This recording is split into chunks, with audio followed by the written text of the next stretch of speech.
평일 저녁인데도 불구하고 이렇게 귀한 시간을 내서 함께 해주셔서 진심으로 감사드립니다. 오늘 제가 말씀드릴 주제는 지금 지역에서 너무나 핫한, 아니죠, 대한민국에서 너무나 핫한 지역사회 통합 돌봄을 주제로 해서 말씀을 드리려고 합니다.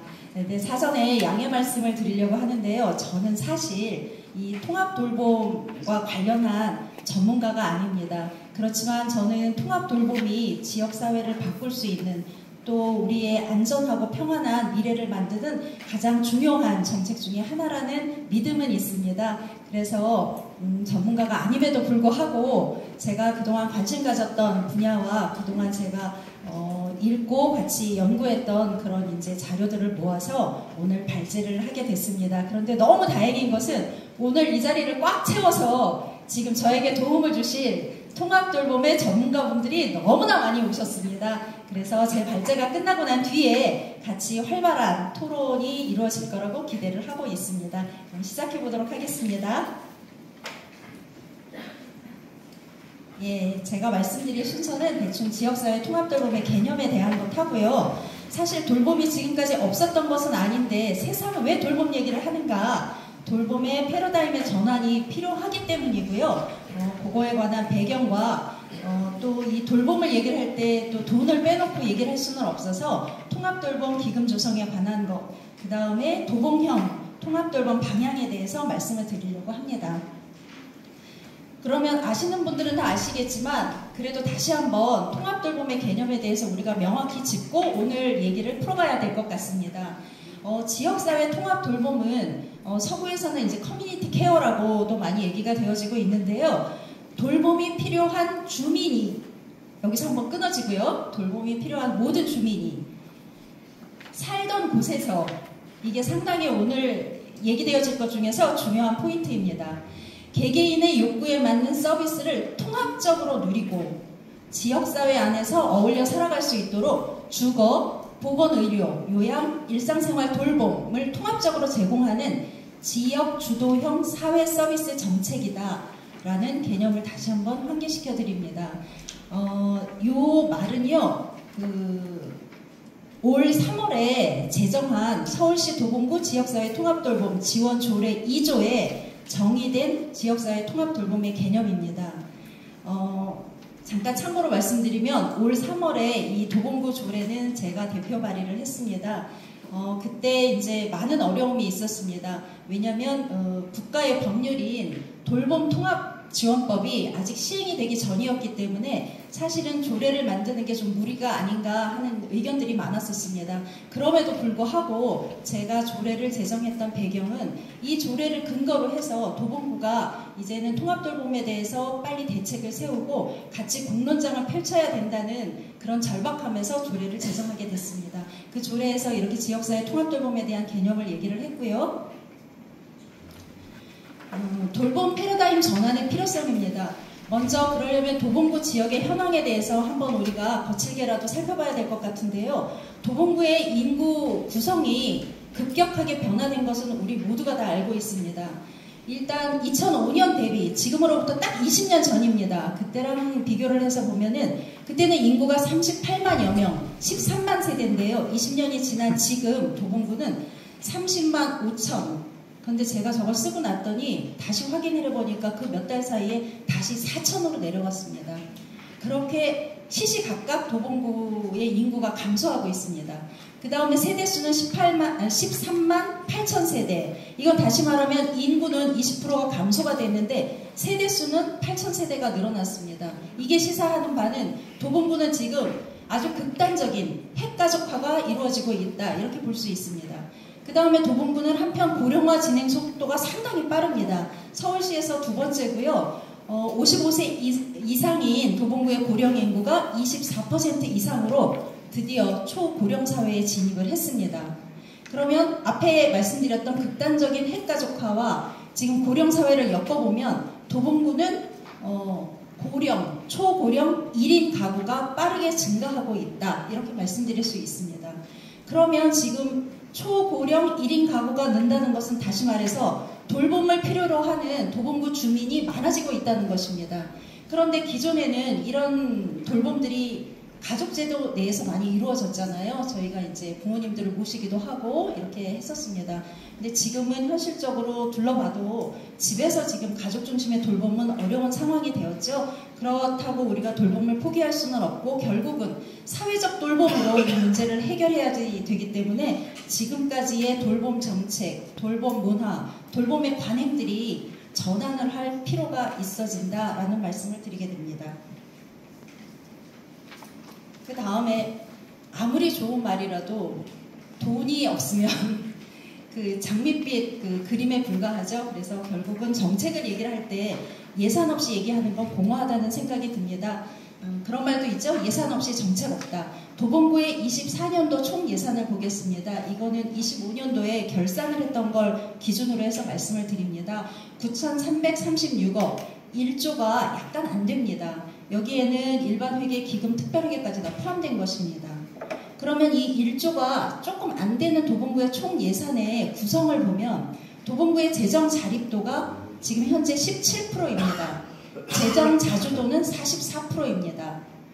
이거는 또 한 10년 전하고 비교를 해서 봤을 때 재정 자립도가 25%에서 17%로 하락을 했고요. 재정 자주도는 56%에서 44%로 줄어들었습니다.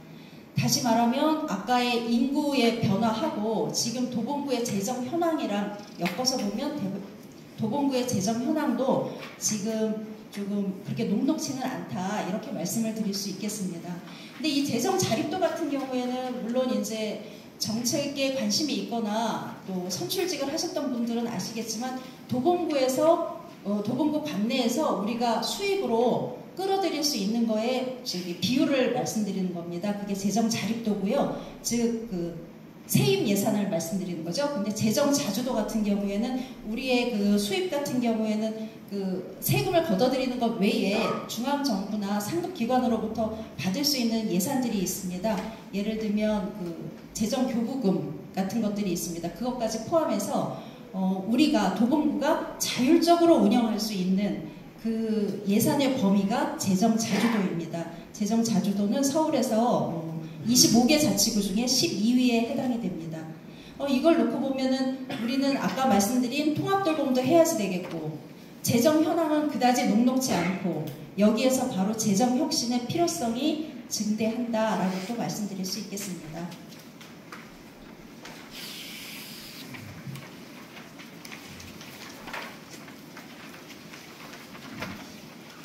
그리고 한편으로는 세출을 가만히 들여다보면 그 전체 1조가 약간 안 되는 그 세출 중에서요, 사회복지 예산이 58.1%입니다. 거의 60% 육박하는 사회복지 예산으로 지출을 하고 있습니다. 사실은 이 상황에서 사회복지 예산을 더 늘린다는 것도 쉬운 일은 아닙니다. 그럼에도 불구하고 고령화와 저출생이 가속화되고 있는 상태에서는 도봉구 전체 예산에서 사회복지 예산은 점점 늘어날 수밖에 없는 상황입니다.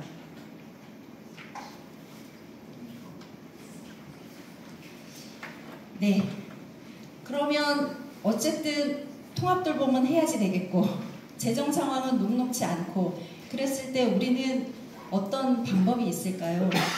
지금까지 있는 여러 가지 정책들, 특히 예산이 들어가는 정책들을 다시 한번 늘어놓고 효율적으로 제대로 집행이 되고 있는지, 불필요한 예산은 없는지, 중복 예산은 없는지 검토를 해볼 필요가 있습니다. 그렇게 해서 재정 진단을 통해서 가용되는 재원들을 조금 더 끌어모아서 그것을 운영하는데 책임성이 강화가 된다고 한다면 실효성 있는 정책들을 만들 수 있을 거라고 생각을 합니다. 또 하나는 많이들 아세요. 같은 사업들이 이 부서와 저 부서에서 진행이 되고 있다고. 예를 들면 하반기에 김장 담그기 같은 경우에도 여러 군데서 하죠. 자치행정과에서도 하고 복지정책과에서도 하고 어르신 장애인과에서도 하고 복지관에서도 하고 물론 그런 행사나 사업들이 의미가 없는 것은 아닙니다. 그렇지만 지금 우리가 절박하게 재정의 효율성을 얘기를 해야지 될 때에는 과연 이렇게 중복되는 사업들은 없는지 이걸 여전히 계속 반행적으로 진행을 해야지 되는지에 대한 검토는 필요하다고 생각을 합니다. 그렇게 부처 내의 유사 중복 사업이라든가 성과 미흡 사업 등을 정비를 통해서 재정 노수를 차단한다면 우리가 또 통합 그 돌봄을 할 수 있는 예산들을 좀 마련할 수 있지 않을까 생각을 해봅니다. 그리고 무엇보다도 중요한 것은 지금 이것이 우리 지역의 가장 큰 화두라고 생각을 한다면 중장기 재정 계획 속에서 통합 돌봄을 위한 통합 돌봄만의 기금 조성이 반드시 필요하다고 생각을 합니다. 도봉구에는 17개의 기금이 운용이 되고 있습니다. 기금 같은 경우에는 보통은 중장기적인 목표를 가져야 되는 경우라든가 특별한 목적 사업들을 좀 더 자유롭게 그렇게 좀 운영을 해야지 될 때 기금의 방식으로 많이들 하고 있습니다. 근데 도봉구에 17개의 기금이 있는데 그 중에서 복지와 관련된 기금이 3개가 있습니다. 하나는 자활기금이고요. 하나는 양성평등기금, 그 다음에 보훈회관 건립기금 이렇게 3개가 있습니다. 자활기금 같은 경우에는 현재 지금 기금액이 7억 8천 정도 되고요. 양성평등기금은 12억 4천, 보훈회관 건립기금은 16억 정도 이렇게 운영이 되고 있습니다. 그런데 지금 가장 중요한 것은 통합돌봄기금 조성이 아닌가 생각을 합니다. 기금도 뭔가 이렇게 그 시의성을 따져봐서 그 역할을 다한 기금이라고 한다면 과감하게 정리를 해서 지금 당장 필요한 기금들을 만드는 것이 의미가 있다고 생각을 합니다. 그러면 이제 돈도 마련해야 되고 통합돌봄은 해야겠고 그러면 우리는 어떤 방식으로 통합돌봄을 할 것인가 하는 얘기를 하지 않을 수가 없습니다. 돌봄은 어쨌든 유사 이래로 없었던 적이 한 번도 없습니다. 사람이 살아가는 한 어떤 형태로든지 간에 지금까지 돌봄이 존재해 왔었습니다. 그런데 지금 오늘 이 자리에서 도봉에서 돌봄 얘기를 그렇게 절박하게 하는 이유는 이미 말씀드렸듯이 초고령 1인 가구가 극대화되면서 사회적 돌봄이 필요하다는 거고요. 이런 사회적 돌봄이 한시적이고 일시적이지 않고 지속적으로 진행이 되기 위해서는 결국은 지속가능한 돌봄 생태계를 구축하는데 우리 모두 지혜를 모아야 된다고 생각을 합니다. 그럴 때 방식은 이제 저는 4가지 정도로 봤습니다. 재가복지에서 지역사회복지로, 사실은 그 전에는 그 시설복지에서 재가복지로였습니다. 그러니까 예를 들면 이제 고령화된 노인이 급격하게 돌봄을 받아야지 될 때 사회적 돌봄에 가능하게 우리가 상상할 수 있는 것들이 급한 대로 이제 잘 만들어진 의료복지시설로 보내는 것이었습니다. 그쪽에서 24시간 케어를 하는 거였죠. 그런데 우리 모두가 이제 고령 인구가 되어졌을 때 과연 시설 중심의 이런 복지로 이 돌봄 문제가 해결될 수 있는가, 예산이 과연 가능한 것인가, 그게 최선인가에 대한 의문이 듭니다. 그래서 이제 대두됐던 것이 시설복지에서 사실은 재가복지였습니다. 살고 있던 집에서 서비스를 받는 거죠. 그런데 저는 한 발 더 나아가서 재가복지에서 지역사회복지로 나아가야 된다고 생각을 합니다. 재가복지도 결국은 공급자 중심으로 생각을 해서 고립된 상태에서 집에 있는 그 서비스 대상자에게 서비스를 그냥 직접 지원을 하는 겁니다. 그렇지만 우리가 그 서비스 대상자라고 생각을 한다면 시설이 아닌 또 다른 집이 다른 형태의 시설이 되지 않을까 생각을 합니다. 우리는 죽는 그 순간까지 사회적 존재로서 이웃과 관계를 맺으면서 살기를 원합니다. 그렇게 놓고 보면 이 돌봄의 그 체계도 재가복지에 머무르는 것이 아니라 지역사회가 통으로 돌봄 생태계를 구축을 해야지 되는 거라고 생각을 합니다. 그래서 재가복지에서 지역사회 복지로 나아가야 된다고 생각을 하고요. 그 다음에는 돌봄에서 서로 돌봄입니다. 이거는 아까 말씀드렸던 예산의 문제와도 관계가 있고요. 좀 더 그 양질의 촘촘한 돌봄이란 측면에서도 필요한 관점이라고 생각을 합니다. 그러니까 돌봄이 필요한 대상자에게 단순하게 서비스를 제공하는 것을 넘어서서 도봉구 전역에서 서로가 서로에게 돌봄을 제공할 수 있는 관계막이 확장되는 돌봄입니다. 저 손 모양을 보면 알겠지만 제가 돌봄을 받았고 제가 바로 저에게 돌봄을 제공하신 분에게 또 바로 즉각적으로 돌봄을 제공한다는 뜻이 아닙니다. 제가 필요한 돌봄을 A에게서 받았지만 저는 다른 C에게 제가 할 수 있는 그 지역의 공동체의 일원으로서 할 수 있는 역할들이 있다고 생각을 합니다. 그런 돌봄을 제공을 할 수 있고요. 제가 돌봄을 제공했던 C는 다른 D에게, D는 E에게, 우리는 서로서로 자기가 그 관계망 안에서 할 수 있는 역할들을 찾아내서 이 돌봄의 한 축들을 담당하는 그런 돌봄 체계를 만들어야 된다고 생각을 합니다. 그다음에 무엇보다도 지금 통합 돌봄이 얘기되어지는 것 중에 하나가 보편적 복지로서의 통합 돌봄입니다. 그 전까지는 취약계층에게 긴급하게 한시적으로 필요한 돌봄들이 제공됐었습니다. 그거는 이제 뒤에서 말씀드리게 될 텐데요. 이제 돌봄 SOS 사업이라든가 또는 그 더 전에 취약계층, 수급자 중심의 그런 돌봄들이었습니다. 그러나 이제는 소득 기준이 아니라 모든 고령자의 기본권으로서의 통합 돌봄을 바라봐야 할 때라고 생각을 합니다. 그래서 저도 여기에 오신 지금 오늘 이 자리에 함께 하신 모든 분들도 통합 돌봄의 대상자로서 우리의 돌봄 인권을 이제 주장을 해야 될 때라고 생각을 합니다. 그리고 마지막으로 지속 가능한 돌봄은 좋은 돌봄이어야 된다는 전제가 있습니다. 지금은 돌봄 이용자나 돌봄 제공자에게 너무나 이제 생존권으로, 그러니까 인권이라기보다는 생존권으로 긴급하게 돌봄들이 제공이 되고 또 돌봄의 예산이라든가 또 환경이 너무 열악한 탓에 돌봄 노동들이 너무나 열악한 상황에서 진행이 되고 있습니다. 그런데 이런 것은 지속가능한 돌봄이라고 볼 수가 없습니다. 우리가 지속가능한 돌봄이 되기 위해서는 제공자나 이용자의 인권이 보장되는 그런 좋은 돌봄이어야 된다고 생각을 합니다. 특히 이제 좋은 돌봄 얘기를 잠깐 더 하게 되면은요, 가구 방문 돌봄 노동자들이 있습니다. 예를 들면 재가요양보호사라든가 또는 방문 간호사라든가 장애인 활동 지원사, 가사간병 방문 도우미, 이런 분들이 지금 많이 활동들을 하고 있거든요.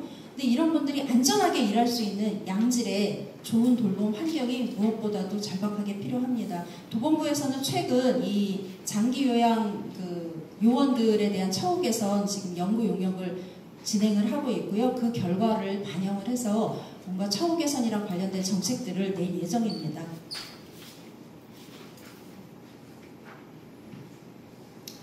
네, 조금만 더 이제 지속 가능한 돌봄 체계에 대해서 부연 설명을 드린다면은 공식적, 비공식적 돌봄들이 연계가 돼야 된다. 이거는 이제 공식적 돌봄은 지금 말씀드린 것처럼 뭐 의료라든가 장기 요양이라든가 도봉의 복지 정책이라든가 이제 이런 데서 이루어지는 돌봄이겠고요. 비공식적인 돌봄은 사실 우리 지역에 너무나 많이 널려 있습니다. 예를 들면 뭐 선의를 가진 많은 직능 단체들의 활동들이 있잖아요. 새마을 단체라든가 적십자 봉사회, 또 뭐 지역사회 보장 협의체, 또 근처에 있는 교회에서 하는 여러 가지 또 복지 사업들, 복지관에서 하는 사업들, 이런 것들이 사실은 비공식적인 돌봄들이 너무나 많습니다. 그런데 이런 것들이랑 지금 기존의 정책으로 이루어지고 있는 예산이 투여되는 그런 공식적인 돌봄들이 서로 유기적으로 연결될 때 많이 지속가능한 돌봄 체계를 만들 수 있을 거라고 생각을 하고요. 그 다음에 아까 말씀드렸듯이 그냥 서비스 이용 대상자로서 뭐랄까 이제 물리적이고 또는 이제 긴급한 돌봄만을 하는 것이 아니라 이 돌봄의 질적인 측면에서 사회적이고 인격적 돌봄으로 전환을 해야 된다라고 말씀을 드리고요. 그 다음에는 시설급여와 비교를 해서 재가급여가 조금 더 확대돼야 된다. 내가 살고 있는 곳에서 서비스를 받아야 된다. 이런 측면이 있고요. 그 다음에 돌봄이 이미 긴급하고 위태로운 상황이 됐을 때 제공되는 것이 아니라 이제는 선제적으로 돌봄들이 좀 만들어져야지 된다. 이런 말씀을 드리겠습니다. 그렇게 되면은 함께 돌보는 도봉 더 따뜻한 공동체를 우리가 만들 수가 있겠지요. 네, 지금부터는 도봉구 통합돌봄을 얘기를 하고 싶습니다. 그래서 지역형 통합돌봄이라는 말씀을 드렸고요. 왜 통합돌봄에 앞에다 지역형이라는 말을 붙였을까? 이거는 이제 통합돌봄의 성격 자체가 복합적인 필요가 있습니다. 기존의 돌봄 복지 복지 측면에서의 돌봄 같은 경우에는 이제 위급한 위기 과정에 뭐 집수리를 해준다든가 아니면은 뭔가 이제 생활비를 긴급하게 지원을 한다든가 이렇게 이제 긴급성과 한시성, 시급성이 있었습니다. 그렇지만 통합돌봄은 보편적으로 우리 일상생활에서의 필요들을 스스로 이제 만들어내야지 되는, 지역사회 앞에서 만들어내야지 된다는 개념이라고 한다 그러면, 지금 10사람이 있다 그러면 10사람의 돌봄의 필요는 10가지일 거라고 생각을 합니다. 여기 계신 분들도 제각각 내가 필요한 돌봄들이 크게는 같지만 작게 미시적으로 들어가면 다양한 욕구들이 있을 거라고 생각을 합니다. 그렇게 봤을 때 결국 돌봄은 복합적인 필요를 해결하는 그런 정책이어야 되는데, 그렇다면 이게 획일화된 중앙 전략, 중앙 정책의 전략으로 이것을 담아낼 수 있을까? 라고 질문을 드려봅니다. 결국은 이 문제는 중앙의 큰 틀에서는 방향만 정하고 그 복합적인 필요를 해결하는 건 지역 안에서의 우리들의 경험을 통해서 우리 현실에 맞는, 우리 지역민의 요구에 맞는 그러한 돌봄 사업들, 정책들, 제도들을 만들어내야 된다고 생각을 합니다. 그런 측면에서 통합돌봄은 지역성을 반드시 담보해야 된다. 그래서 잠시 뒤에 이제 말씀을 드리겠지만, 여기 모여 계신 여러분들과 저는 도봉형 지역 통합돌봄에 대해서 함께 고민을 해야 된다고 말씀을 드리겠습니다. 그러면 우리의 지역성을 전제로 해서 우리에게 걸맞는 돌봄 제도를 만든다는 것은 결국은 지역 문제에 대해서 우리가 굉장히 적극적인 통찰을 요한다는 것이 전제가 됩니다. 결국은 지역 문제에 대해서 자세히 들여다보고 거기에 적극적인 관심이 있는 걸 전제로 했을 때 우리에게 필요한 지역형 통합돌봄을 만들 수 있겠다, 이렇게 말씀드리겠습니다. 여기에서 이제 잠깐 지나가는 말로 기억을 환기시켜 드리고 싶은 게요. 지금은 상당히 주춤해 있습니다. 한 3년 정도 된 것 같습니다. 횟수가 4년 정도 된 것 같습니다. 도봉에서는 이미 주민자치회에서 주민들이 각 동별로 주민총회를 통해서 지역에 필요한 의제들을 발굴하고 그것들을 스스로 해결하는 경험들을 했었습니다. 이게 사실은 자율성의 첫 단초였었습니다.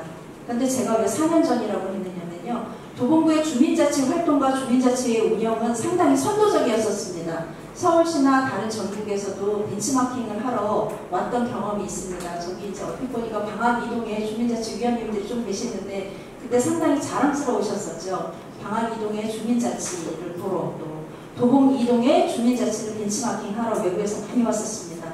그런데 이제 지난 4년 동안 이 주민자치회의 정책들이 좀 일부 후퇴가 되면서 저희가 자율성을 좀 더 갖기 위한 깊은 논의의 그 기회들을 사실 잠시 멈췄었습니다.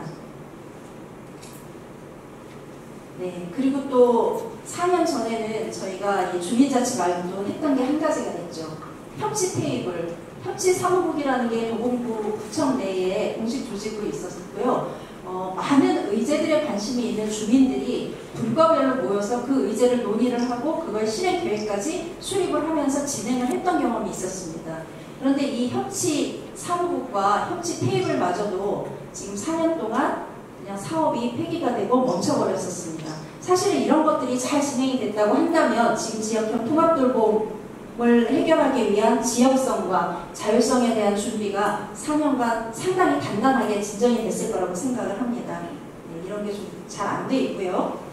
그럼에도 불구하고 도봉구에 희망이 있다고 한다면 그 지역사회 보장협의체가 있습니다. 동별로 있고요. 또 구 차원의 지역사회 보장협의체가 있는데요. 여기에서 이제 지역의 많은 문제들을 논의하는 테이블이 그래도 미미하게나마 이제 있는데 이 테이블을 좀 더 확대할 필요가 있겠다. 그리고 이거는 지역사회 보장협의체만이 아니라 뭐 사회복지기관이라든가 주민자치회라든가 복지관이라든가 또 기타 그 마을 공동체 사업을 하고 있는 또 협동조합이라든가 이런 선의의 주민들이 모여서 활동을 하고 있는 그런 이제 지역 자원들과 함께 하는 것이 의미가 있겠다고 생각을 합니다.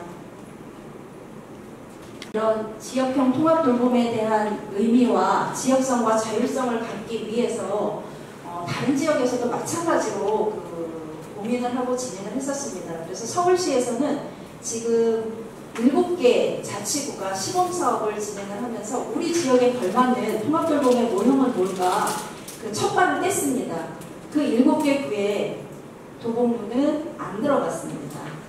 도봉구는 지금까지 주민자치를 비롯해서 뭐 환경교육이라든가 아니면 사회적 경제 분야라든가 이런 것들에 대해서 상당히 혁신 정책들을 선도적으로 시범사업을 통해서 이렇게 왔었는데 유독 통합돌봄과 관련돼서만큼은 시범사업을 진행하지 않았습니다. 네, 많이 아쉽습니다.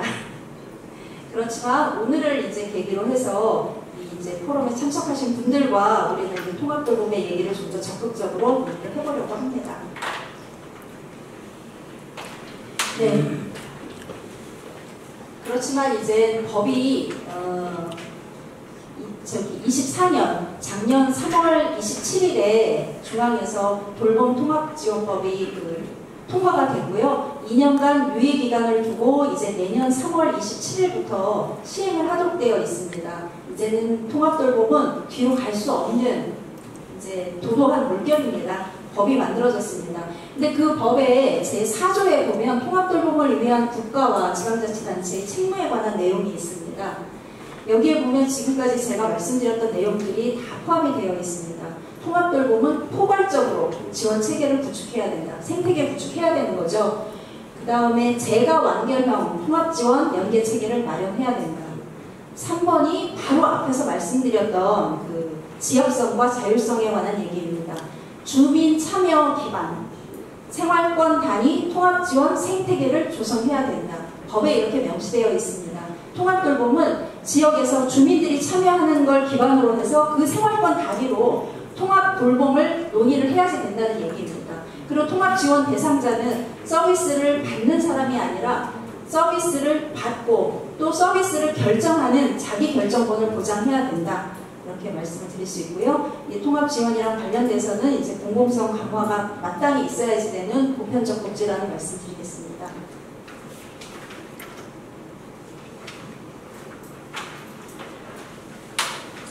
그러면 서울시는 지금 돌봄 정책이랑 관련해서 어떻게 진행하고 있는지 잠깐 보겠습니다.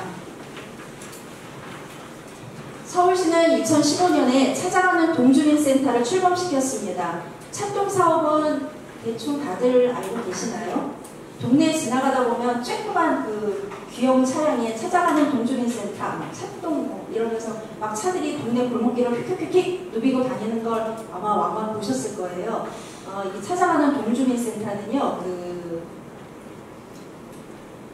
복지 플래너가 직접 가정을 방문해서 맞춤형 서비스를 제공하고 또 위기 가구나 취약계층들에게 도움을 주는 그런 이제 사업이었었습니다. 2015년에 처음 시작을 했고요. 2019년에는 전체 25개구 전동이 다 확대되었었습니다. 그래서 요거는 이제 방문을 하면서 직접 이제 신청하지 않아도 그 서비스를 받을 수 있도록 시도를 했던 겁니다. 이때 서울시는 누가 담당을 하고 있었을까요? 네, 민주당, 더불어민주당 박원순 시장이 진행을 하고 있었습니다. 그리고 두 번째 이제 돌봄 정책의 동향을 보면 2019년도에 돌봄 SOS 센터 시범 사업을 볼 수가 있습니다. 이것도 그 다음 해인 2020년에 전 자치구로 확대되었었습니다. 이 돌봄 SOS 사업은 그 찾동 사업하고 굳이 구별을 하자면 이제 어떤 거냐면 서비스가 비교적 통합적으로 그렇게 제공이 된다는 것입니다. 근데 여기에 아쉬움은 지금 통합돌봄하고의 차이는 뭐냐면 한시적이고 긴급할 때 일시적으로 제공이 되는 거고요. 여기에서 빠진 것은 의료와 요양입니다. 요양은 들어가고요. 의료가 빠져 있습니다. 그 돌봄 SOS 사업은 그럼에도 불구하고 지금까지 돌봄 정책들에 비하면 비교적 일시제가, 단기 시설 서비스, 주거 편의, 식사 배달, 동행 지원 서비스 이렇게 해가지고 통합적으로 서비스를 제공하는 거를 모색했던 그 사업이었었습니다. 근데 이거는 그래도 지금 진행하고 있고요. 아까 말씀드렸던 그 위에 찾아가는 동주민센터 같은 경우에는 2023년에 그 폐지되었습니다. 방문 기능이 폐지되었습니다. 그래서 서비스 대상자들이 이제는 찾아오기를 기다리면 안 되고 어려운 상황에 놓여 있더라도 굳이 동사무소에 직접 가서 신청을 하셔야지 되는 그런 상황으로 바뀌었습니다. 왜 더 나아가지를 않고 23년도에 이런 찾아가는 동주민센터 사업도 역행을 하는지는 잘 모르겠습니다. 돌봄 SOS 사업은 지금 아직 진행이 되고 있고요. 그 다음에 이제 서울시 돌봄정책 같은 경우에 보면 24년도에 그 서울시 사회서비스원 해산이라는 게 있습니다. 요거는 19년 2월에 설립이 됐습니다. 19년 2월이면 이때도 더불어민주당 박원순 시장이 서울시정을 맡고 있을 때 서울시 사회서비스원을 설립을 했었는데요. 작년에 그 언론을 통해서 많이 접하셨을 거예요. 그 국민의힘 지금이 주도하는 서울시 의회 상당히 이제 그 거대 여당이시죠. 국민의힘 이제 시의원님들이. 근데 거기에서 서울시 사회서비스원 설립 및 운영 지원 조례를 폐지 조례안을 통과시켰습니다. 그래서 서울시 사회서비스원도 지금은 폐지되었습니다. 물론 그 서울시 사회서비스원 같은 경우에는 이제 시작한 지 몇 해 안 됐기 때문에 그 19년에 만들어지고 24년에 해산이 될 때까지 약 5년 정도 운영이 됐었습니다. 거기에 대해서는 이제 여러 가지 의견이 있을 수 있습니다. 많이 미숙한 부분도 있고요. 또 고쳐 나가야지 되는 부분도 있는데, 그렇다면 이렇게 통합적인 돌봄에 대한 필요가 폭증하고 있는 상태에서 이런 것들을 좀 더 논의를 통해서 좀 고쳐가고 숙성시키는 방법은 없었을까 하는 아쉬움이 좀 있습니다.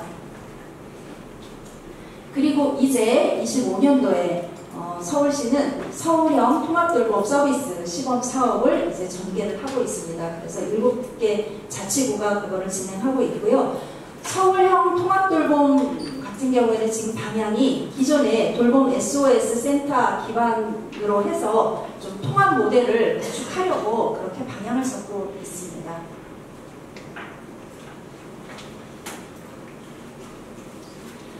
서울시 돌봄정책의 동향을 잠깐 보겠습니다. 서울시에서 지금 만들어 놓은 돌봄 모델 전달 체계표인데요. 서울시가 먼저 그 통합돌봄 지원에 대한 체계를 구축하고 그 다음에 각 자치구별로 통합돌봄 지원센터를 설치 운영하도록 하는 것입니다.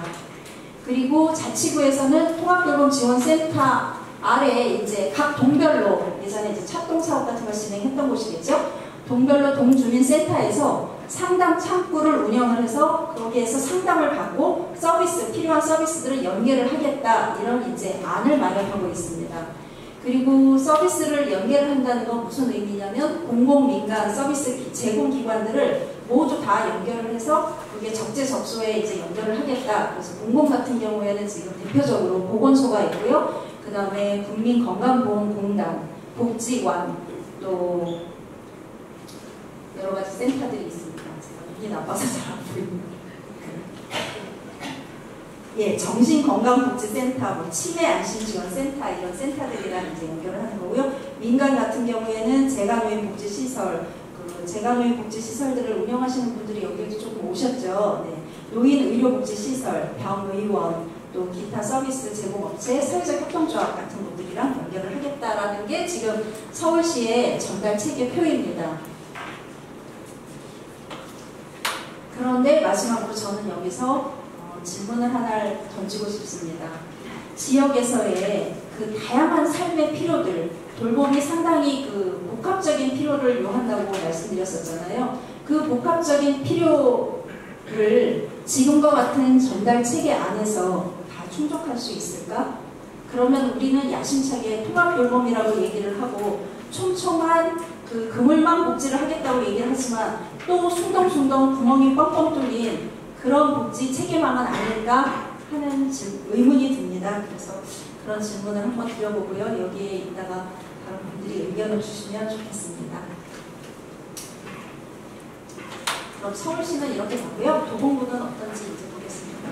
도봉구 같은 경우에는 그 지금 인선 8기 구정 목표 중에서 5개의 5대 목표가 이제 그 중에 두 번째 목표인 안전하고 건강한 행복도시 한해 많이 들으셨을 거예요. 5사방복지. 여러 가지를 상상할 수 있게 만드는 그 5사방복지 도봉형 약자와의 동행 이 사업인데요. 여기에 이제 통합돌봄하고 관련된 정책들이 일부 들어가 있고요. 그 다음에는 안전도봉, 구민 건강 증진 및 안전도봉 구현 이 사업에 이제 통합돌봄에 대한 얘기가 조금 있습니다. 그런데 이제 말씀드렸듯이 도봉구 같은 경우에는 이제 행정이 어떤 사업들을 만들기 전에 이미 그 의회가 조례를 사실은 먼저 제정을 하면서 통합돌봄 정책에 대해서 빨리 체계를 마련하라 하고 압박하는 역할을 하게 됐었습니다. 그러다 보니까 최근에 이제 통합돌봄 정책 TF를 구성을 했고요. 통합돌봄을 논의를 하고 책임을 지는 전담 부서가 막 하반기에 구성이 됐습니다. 여기는 복지정책과 산하의 돌봄 지원 팀이 만들어졌습니다. 상당히 이제 의욕적이고 또 평판이 좋으시고 유능하신 팀장님이 배치된 걸로 알고 있습니다. 그 팀장님에 대한 기대가 큽니다. 그리고 한편으로는 이제 이 통합돌봄법에 근거를 해서 조례 개정을 행정이 준비를 하고 있습니다. 이렇게 매우 중요한 시기입니다. 도공형 통합돌봄의 방향을 설정하는 지금 시기입니다.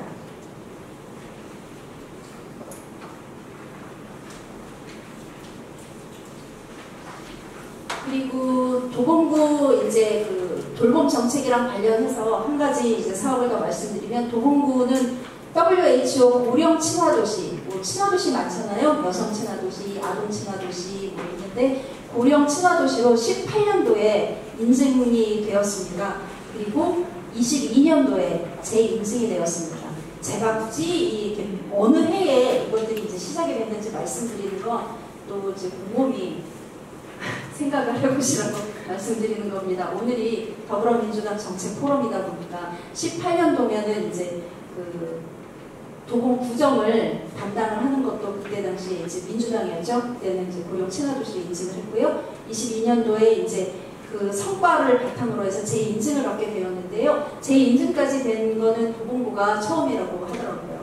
그리고 고령 친화도시에서 평가를 하는 건 저렇게 8개 항목으로 평가를 하고 있습니다. 그렇지만 항목을 곰곰이 보시면 과연 고령 친화도시로서 우리는 갈 길이 멀구나 라는 생각들을 하실 거라고 생각합니다. 네. 마지막으로 도봉, 그러면 돌봄 정책의 방향입니다. 우리는 어떤 방향으로 나가야 되는지 저의 생각을 정리를 해봤습니다. 물론 여기에서 같은 생각을 하시는 분들이 계실 수도 있고요. 조금은 이제 방향이 저거는 조금 더 보태야 되는데 또는 좀 아쉽다, 좀 수정이 필요하지 않을까 이런 생각을 하실 수도 있을 거라고 생각을 합니다. 그러면 일단 토론 시간에 기탄 없이 말씀해 주시면 되고요. 제가 생각하는 도봉형 돌봄 정책의 방향은 그렇습니다. 무엇보다도 절박한 인간 공론 과정이 필요합니다. 지금 이렇게 뜨거운 열기 속에서 많은 준비들을 하고 있지만 우리가 과연 한 테이블에서 도봉형 돌봄 정책에 대해서 논의를 한 적이 있는가라는 이제 질문을 드립니다. 지금까지 그 통합돌봄이랑 관련해서는 방학골 복지관이 주체가 돼서 윈윈 네트워크가 3년에 걸쳐서 토론회를 했던 것이 있습니다. 도봉 안에서 그걸 제외하고는 이렇다 할 통합돌봄에 대한 논의는 없었습니다. 이제는 행정이 나서야 할 때라고 생각을 합니다. 특히 지금까지 돌봄에 관해서는 복지 쪽에서만 담당을 했던 걸 통합돌봄은 의료와 요양과 돌봄이 통합적으로 운영되는 제도고 첫 시작이기 때문에 의료와 요양과 돌봄 분야가 반드시 한 테이블에서 논의를 해야지 된다, 이런 말씀을 드립니다. 그리고 아까 말씀드렸듯이 통합돌봄은 지역성과 자율성을 전제로 한다. 그렇기 때문에 절대적으로 필요한 민관협치 조직을 꾸려야 된다. 이제는 그 협의체의 민관협치 조직이어야 되고, 복잡한 돌봄 수요를 빠짐없이 해결하기 위해서는 민간의 참여가 절대적으로 필요하다. 민간을 형식적으로 구성할 생각을 하지 말라, 이렇게 말씀드리고 싶습니다. 마지막으로 지속적인 지역사회 통합돌봄, 교육과 토론이 필요합니다. 우리가 의욕은 있으나 통합돌봄을 위해서 지역사회에서 내가 할 역할은 무엇인가에 대해서 늘상 고민을 하게 됩니다. 그러기 위해서는 우리에게 지역사회 통합돌봄은 무엇이며 지금 우리 초고령 사회에서 필요한 필요들은 무엇인지 여기에 대한 교육이 끊임없이 필요하다고 생각을 하고, 현실적으로는 지금까지 그 동복지대학을 지역사회보장협의체에서 운영을 했었습니다. 이 동복지대학을 좀 잘 활용을 하면 되지 않을까 하는 게 저의 생각입니다. 네, 그래서 도봉구 맞춤형 통합돌봄의 미래 방향은 복지사업을 지금까지 전달 체계가 아니라 네트워크 방식으로 그렇게 좀 구성을 해야지 되고, 무엇보다도 이 일을 잘하기 위해서는 돈이 필요하니 통합돌봄 기금 조성 등 재원을 마련하는 데 대한 고민을 해야지 된다. 하는 것하고 지역성과 자율성을 기반으로 해서 민관 협치가 반드시 이루어져야 된다. 그리고 의료와 돌봄이 유기적으로 연계하는 것이 통합돌봄의 성패를 좌우할 것이다. 이렇게 말씀드리겠습니다. 네, 그러면 도봄은 지역성을 반영한 돌봄 네트워크를 구축하게 되고 당사자의 주권을 존중하는 그런 양질의 돌봄이 이루어지지 않을까 생각을 합니다. 네. 마지막으로 이건 제가 드린 말씀은 아니고요. 얼마 전에 제가 갔던 토론회에서 나왔던 얘기입니다. 그런데 여기 오신 분들이랑 꼭 나누고 싶어서 마지막에 이 말을 썼습니다. 내가 만약 치매에 걸린다면 어떤 마을에 살고 싶으십니까? 내가 치매에 걸리지 않았다면 어떤 이웃이 되고 싶습니까? 그래서 마지막으로 이런 말씀을 드리고 싶습니다. 치매가 두렵지 않은 그런 마을에서 나는 살고 싶다. 이렇게 말씀드리겠습니다. 네, 저의 발제는 이상입니다.